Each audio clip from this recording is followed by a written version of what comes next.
Okay, I'm a little scared to make this video. I'm afraid you're gonna take it the wrong way because I'm using a visual aid to teach an audio concept. And I'm afraid that what you're gonna do is start to mix with your eyes instead of your ears. But this visual aid is kind of a secret weapon. So yeah, I'm gonna show it to you. Here's the question. How do you make your mixes sound full? Here's a better question. How do you know when your mix sounds full?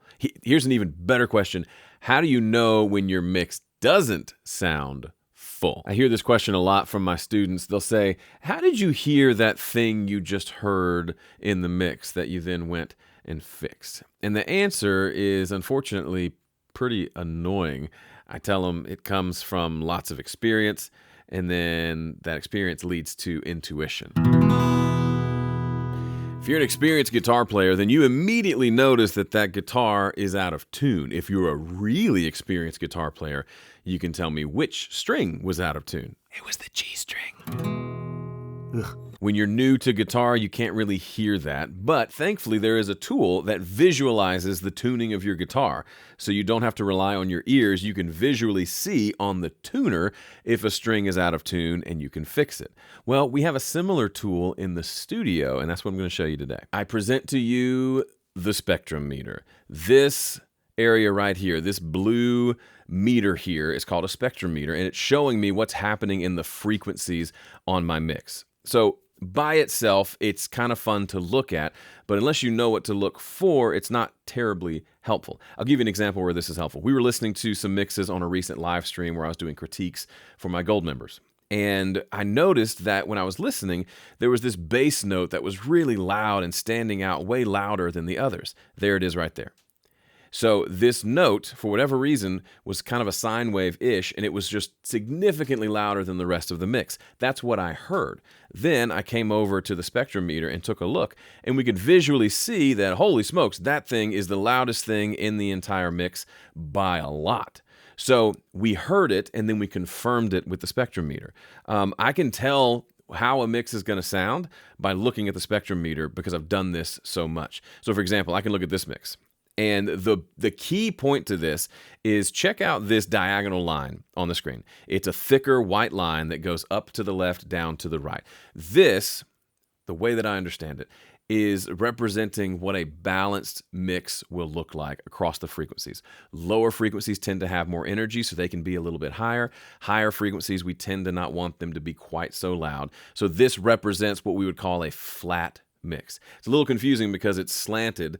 You can hit this button to make it not slanted, but I've grown to love the slanted version because the low end tends to have more energy anyway. If I place this around the average section for this audio, so where the spikes come down and kind of meet the body of the big blue blob, if I just place it right there and we look at it for a minute, we can see that there's a whole lot of low frequencies jumping above the line, and then the high frequencies are kind of down below the line.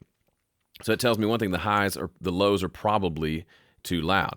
Secondly, if I look at it in this section, I can see, what do you notice that's kind of out of balance, kind of wonky, related to this line? The low end is still high. There's a bass note jumping out. But then look at the high frequencies. You see how they're really jumping above the line, but only in specific places? That, just from experience, I know that is a telltale sign of sibilance. Let's listen to it and see if we actually hear it. Is reconciled, joyful all ye nations rise. Yep, that's sibilance. And so it gives me a visual representation of what I would have heard in the mix. Anyway, this is a rough mix of something I'm working on. I haven't actually mixed it yet. I just slapped some plugins on there to export it, and I realized after the fact, oh boy, I got to deal with that sibilance, but I can also see that in the spectrum meter. So this is an invaluable tool to confirm what you're hearing or to help you identify the problems that you're not sure where they are yet. You'll get there, but this will say, if you look at this and say, man, I'm seeing a big jump up here in these highs above the line, I should probably go zoom in there and try to figure out who's misbehaving in the high frequencies. Same with the low frequencies. Now the question will be, if I can just get my mix to go across that line, does that mean it sounds good? Unfortunately, no. We can balance frequencies and still have it sound terrible, but this is a good litmus test of the overall balance of things. Are things hanging out around this shape, or are things jumping way above or going way below?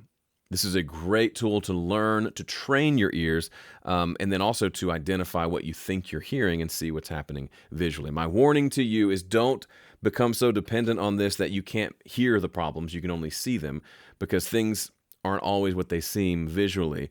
But this is an incredibly handy tool for confirming what you've already heard and for identifying and kind of zooming in and finding those problems. As with most things like learning a language, this takes time to learn, but I would encourage you to use the spectrum meter in your mixing process. If you don't have a mixing process, I highly, highly recommend you download my 5-step mix guide. It will teach you my simple 5-step mixing process. It'll take you 10 minutes to read it.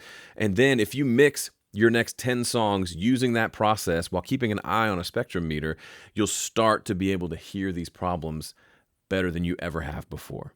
So go check that out at 5stepmix.com. Thanks for watching. I'll see you in the next one.